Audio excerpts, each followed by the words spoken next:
रायगड जिल्ह्याला पावसाचा red alert जारी। रायगड जिल्ह्यामध्ये मुसळधार पावसाचा हवामान खात्याचा इशारा। अनेक ठिकाणी पावसानं झोडपून काढल्यामुळे पाणी साचायला सुरुवात झाली आहे।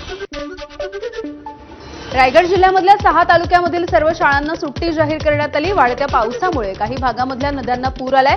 सुरक्षिततेच्या दृष्टिकोनातून शाळा बंद।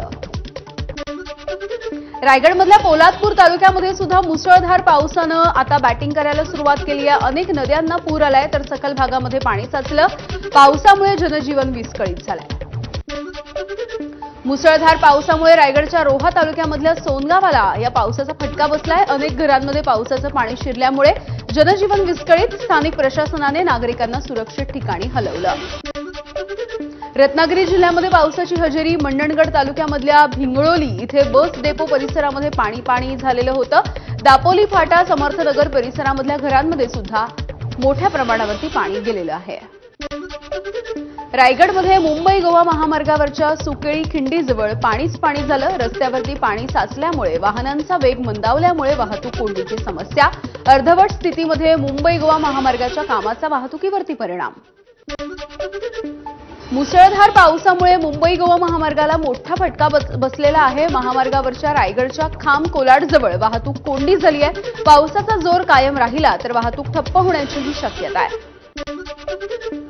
मुंबई गोवा महामार्गावरती ओझरखोल इथे दरड कोसळली। मुंबई गोवा महामार्ग ठप्प आहे। माखजन बाजारपेठेमध्ये गड नदीच्या पुराचं पाणी शिरायला सुरुवात झाली। नागरिकांना सतर्कतेचा इशारा। रायगडला मुसळधार पावसाचा इशारा। म्हसळा तालुक्याला पावसानं झोडपलं। ढोरजे गावाला जोडणारा पूल हा पाण्याखाली गेल्यामुळे 5 गावांचा संपर्क तुटलाय। सिंधुदुर्गाच्या आंबोलीमध्ये धुकं पांढऱ्या शुभ्र धबधब्यांमुळे निसर्गाचं रूप चांगलंच खुललेलं आहे। डोंगरांमधून कोसळणारे पांढरे शुभ्र धबधबे सध्या लक्ष वेधून घेत आहेत। सिंधुदुर्ग जिल्ह्यामध्ये रात्रभर मुसळधार पावसानं झोडपून काढलंय। जिल्ह्यामध्ये आज ऑरेंज अलर्ट जारी। पावसामुळे कुडाळमधील माणगाव खोऱ्यामधील 25 गावांमधला वीज पुरवठा खंडित झालाय। रत्नागिरी जिल्ह्यामध्ये पुन्हा एकदा पावसाची सुरुवात। पावसाचा जोर आणखी वाढण्याची शक्यता आहे। मुसळधार पावसामुळे अनेक ठिकाणी पाणी साचायला सुरुवात झाली। कोल्हापूर जिल्ह्यामध्ये पावसाची संततधार। कळंबा तलाव ओव्हरफ्लो। कळंबा तलाव 100% भरला। जिल्ह्यामधील नद्यांच्या पाण्याच्या पातळीमध्ये हळूहळू वाढ होती आहे।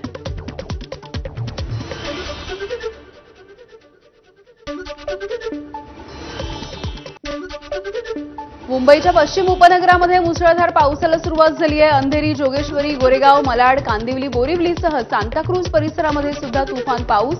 जनजीवन विस्कळीत। मुंबईमध्ये सकाळपासूनच पावसाची बॅटिंग। जोरदार पावसामुळे पश्चिम द्रुतगती महामार्गावरती मोठी वाहतूक कोंडी झाली। बोरिवलीकडून वांद्र्याच्या दिशेनं जाणाऱ्या मार्गावरती वाहनांच्या लांबच लांब रांगा। गतवर्षीच्या तुलनेमध्ये यंदाच्या वर्षी मुंबईच्या धरणामध्ये मुबलक असा पाणीसाठा आहे। सद्यस्थितीसाठी धरणामधला पाणीसाठा 75.79%। जुलै महिन्याच्या दुसऱ्याच आठवड्यामध्ये धरण 75% भरलं। हिंगोलीमध्ये पावसानं दडी मारल्यामुळे पेरणी केलेली पिकं धोक्यात आली आहेत। जिल्ह्यामध्ये 79% पेरण्या पूर्ण झाल्या। मात्र पावसाने दडी मारल्यामुळे शेतकऱ्यांची चिंता वाढली आहे।